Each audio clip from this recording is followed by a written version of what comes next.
When I say the word addiction, how many of you think substance abuse?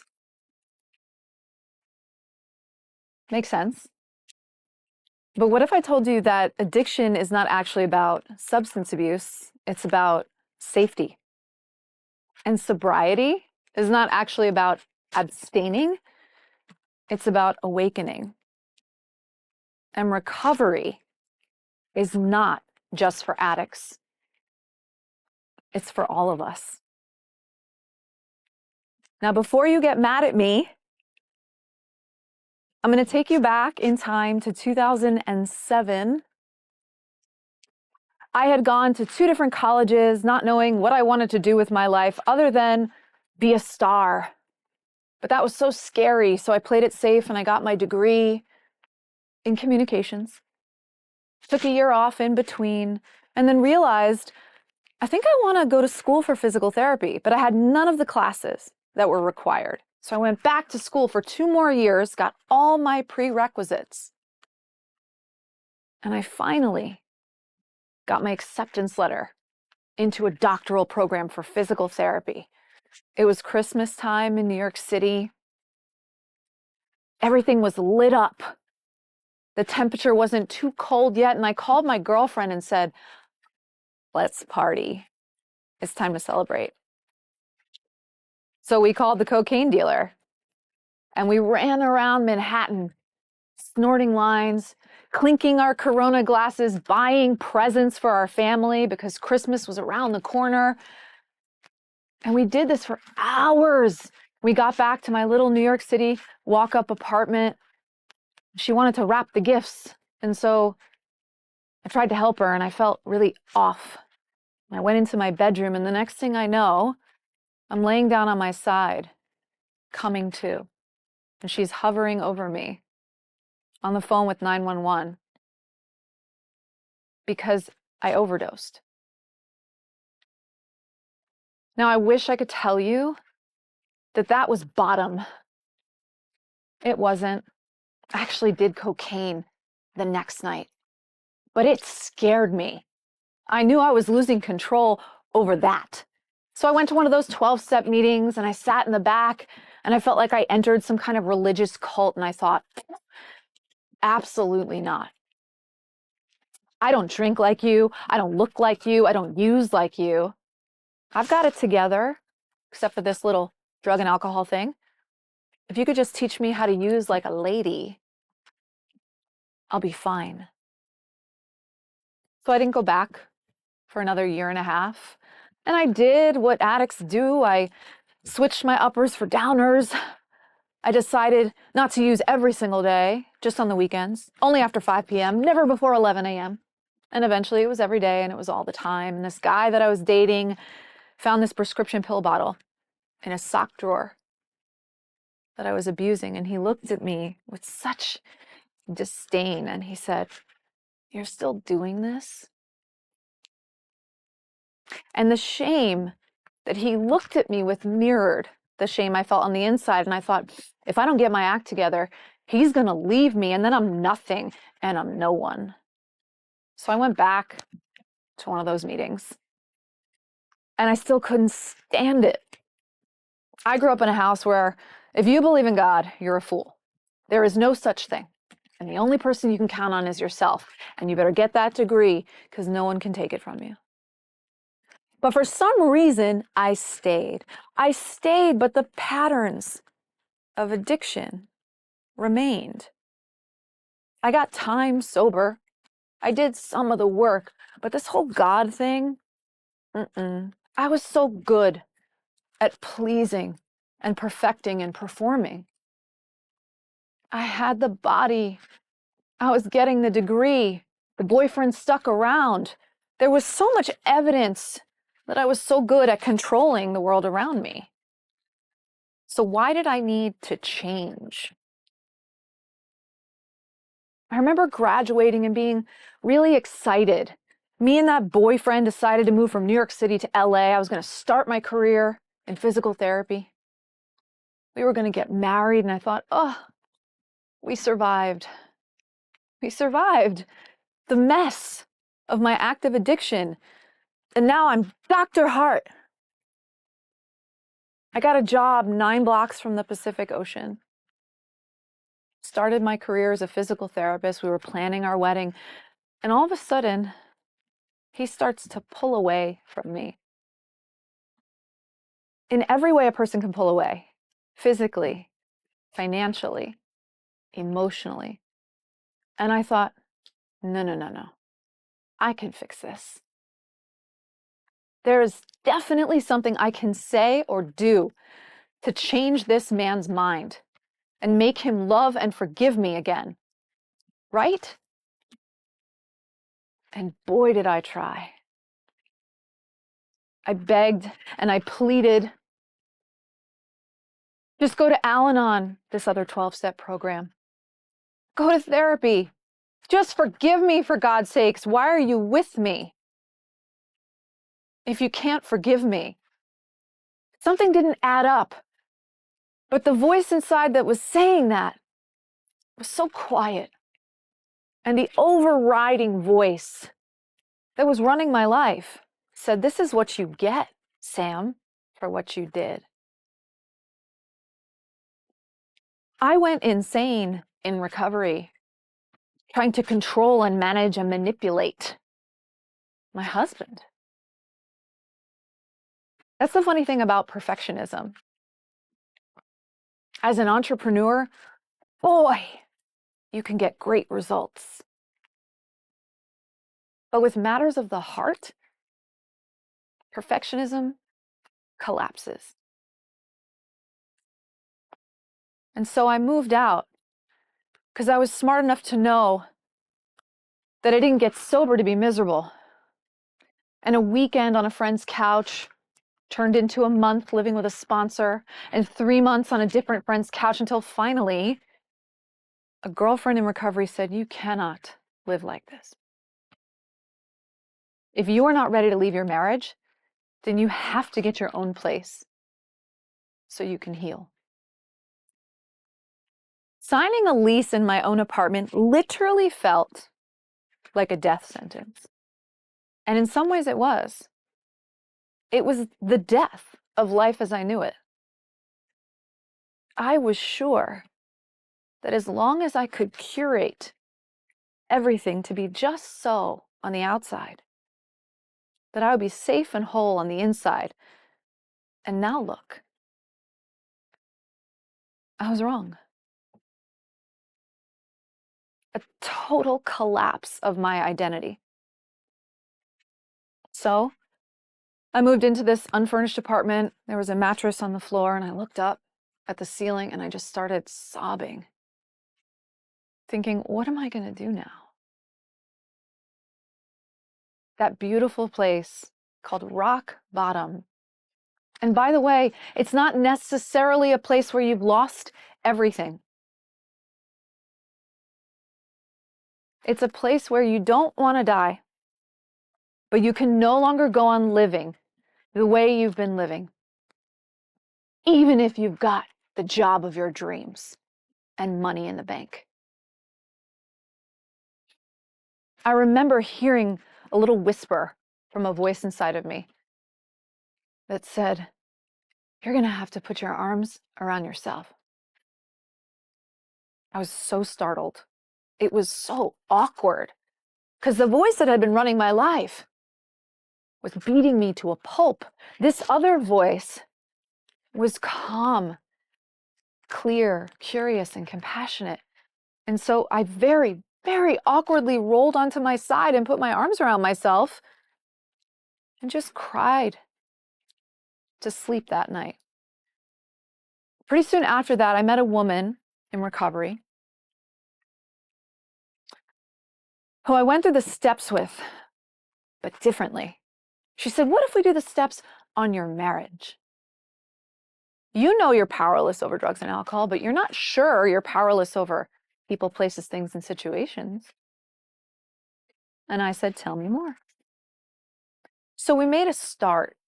We took the language of the steps.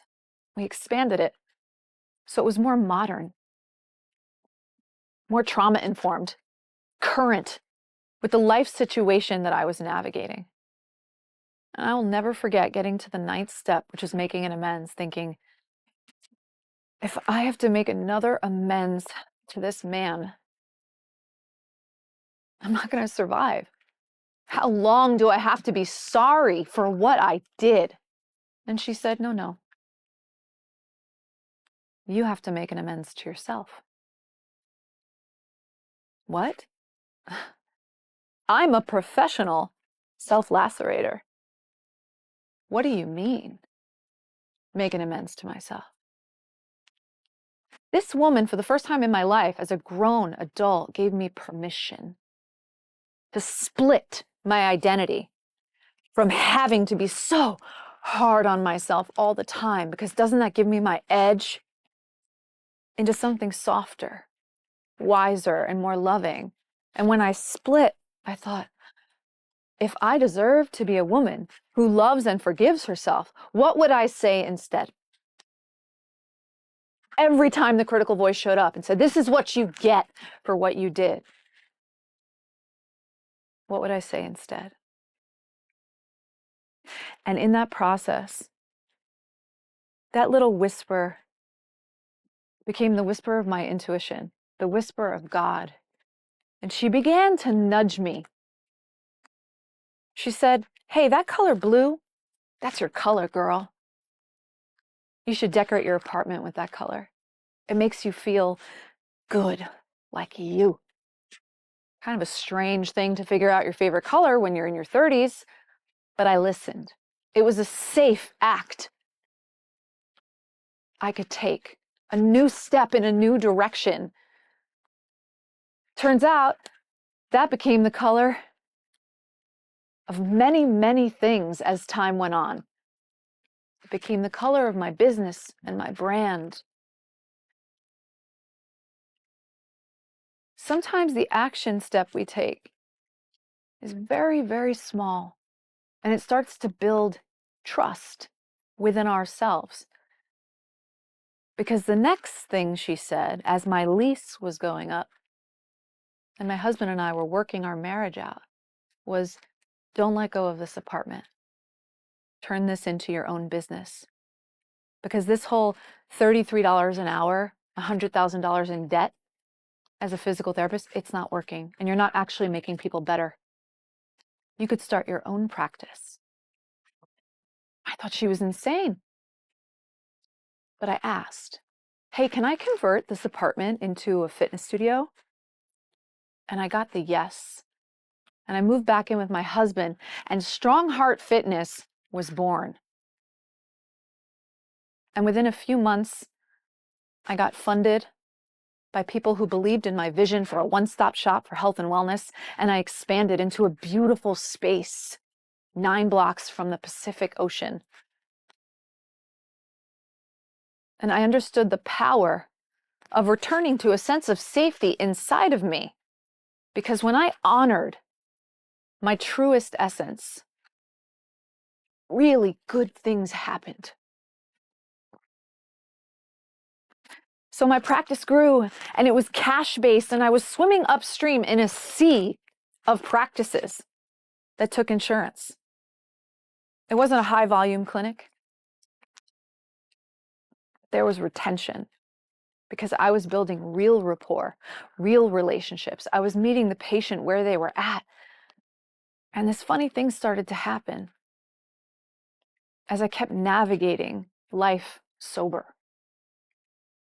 These clients of mine were high net worth clients, north of Montana in Santa Monica, well-to-do, semi-retired or retired entrepreneurs. But they too seemed to be suffering from what I call soul sickness. They weren't cocaine addicts or alcoholics, but they were in cycles of addiction and dysfunction that were eerily similar. They were obsessing over an email. They were chasing down clients like their life depended on it, staying up to the wee hours of the night, wondering how they were going to manage their overhead expenses. I know sometimes it looks like grit and determination as an entrepreneur, but what if it's compulsion? And what if it costs more than it's worth?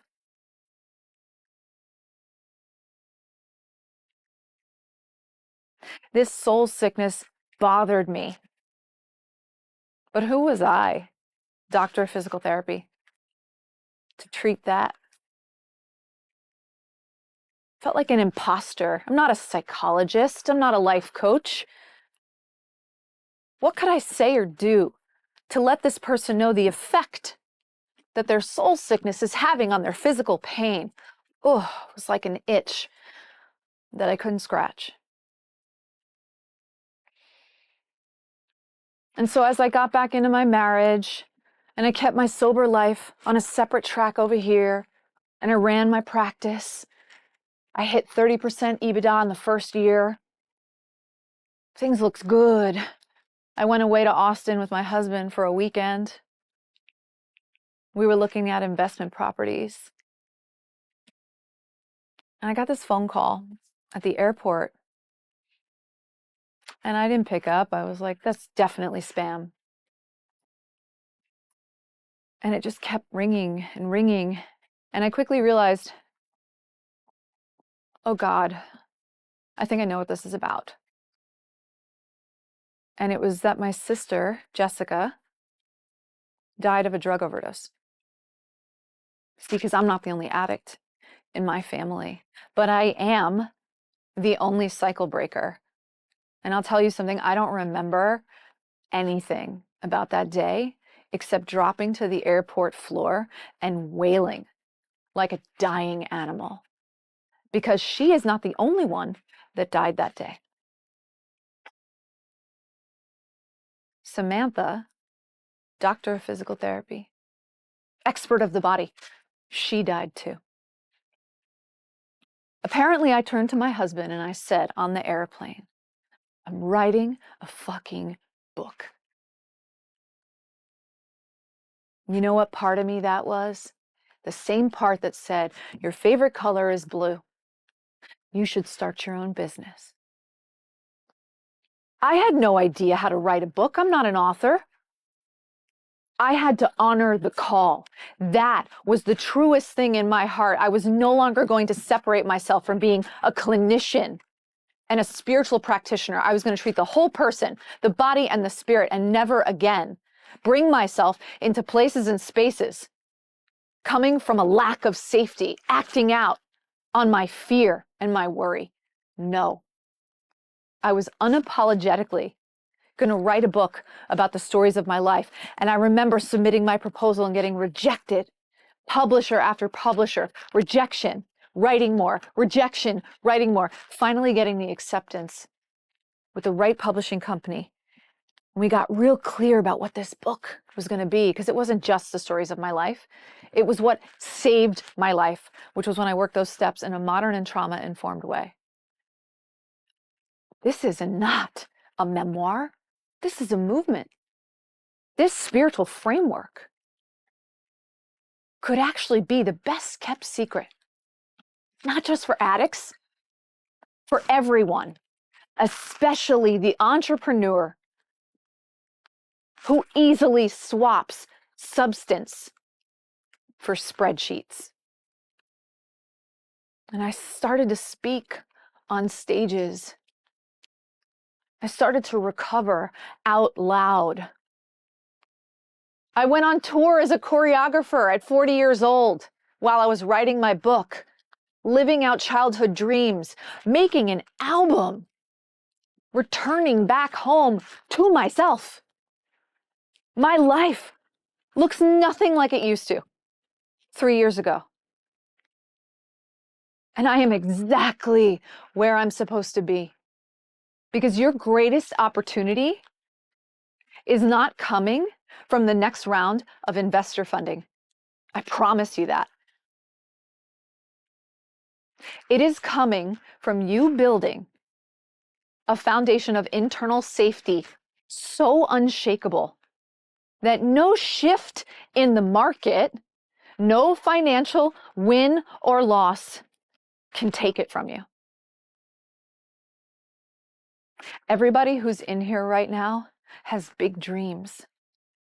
There is no reason why you would be sitting in this room as an entrepreneur if you were not trying to charge in the direction of your destiny. And I'm so glad that you're here, because those dreams are uniquely yours and they are meant for you. So don't give up on them. But if you want to be a financial mogul, then become a spiritual billionaire first. Thank you.